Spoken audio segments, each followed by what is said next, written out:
שלום לכולם, קוראים לי סטפן לאיג ואני השף קונדיטור של חברת שמרית. לפי המבטא אתם תגלו מיד שאני בא מצרפת ואני מתנצל על העברית הלא כל כך נכונה שלי במהלך הסדנאות.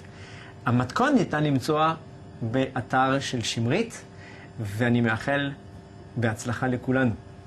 היום נלמד איך לעשות סופגניות מיני בבית. אתם תראו כמה זה קל, כמה זה כיף לשתף את הילדים ולחזור לטעם ולריח של פעם. זה מאוד מאוד מאוד קל להשתמש בשמרים הטריים שלנו. שופכים את הקמח, מוסיפים את הסוכר ואת המלח. עכשיו אני שופך את השמן, את הביצים.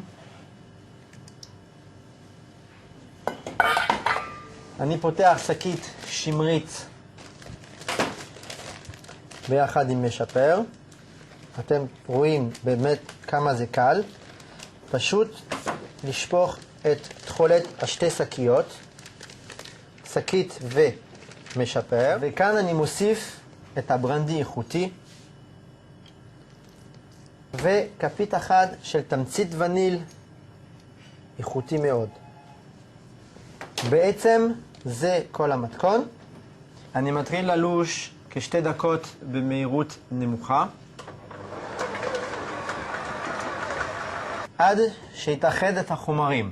וכאן אני מוסיף את שאר המים ומוסיף עוד 2 דקות לישה.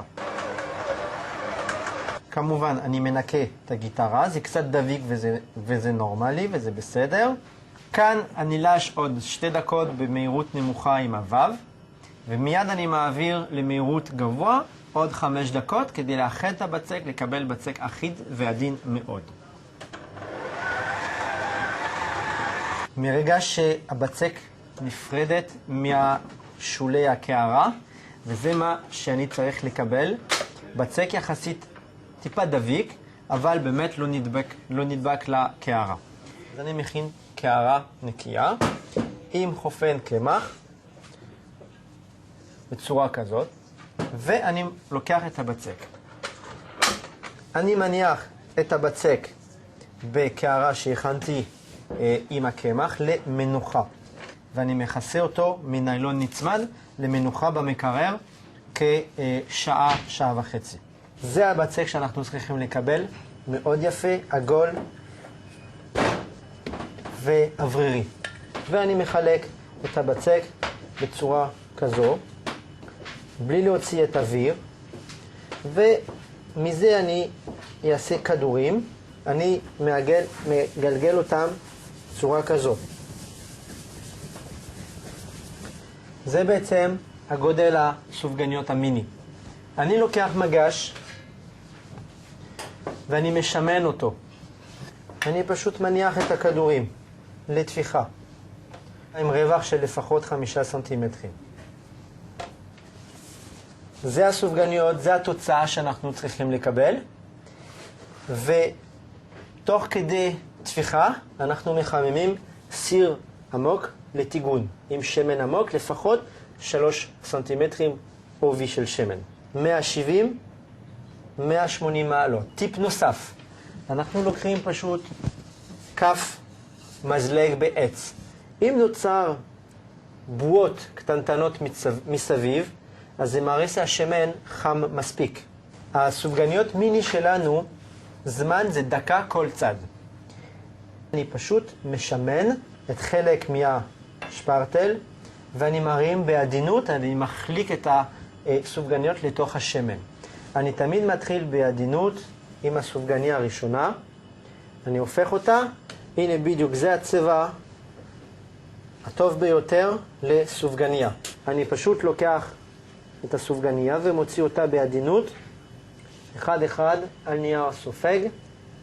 כרגע אני מעמיס על האש נמוכה את הפונדנט. פונדנט זה פשוט תערובת סוכר, שניתן לקנות את זה בחנויות המתמחות. אני לוקח סופגניה וטובל את זה בפנים, כל הכיוונים, ואני נותן לו ככה לטפטף, ויש לי חלק מהפונדנט, וכמובן, מרגע שהפונדנט יוצא את הדהין, אפשר בהחלט לקשט אותו. כל מיני סוכריות אפשר לקשט עם קצת אצבעות שוקולד, מאוד יפה, מאוד נחמד, ואנחנו מזליפים בצדדים או למעלה את הריבה שרוצים. אז אני לוקח את הסופגניה בצד אחד, דוקר בעדינות, ואני פשוט לוחץ ממלא, ואני מרגיש שאני ממש ממלא את סופגניה. הנה בבקשה סופגניה מיני מסורתית מחברת שמרית, מאוד יפה וטעימה מאוד, ושיהיה לכם בון אפטי וחג שמח.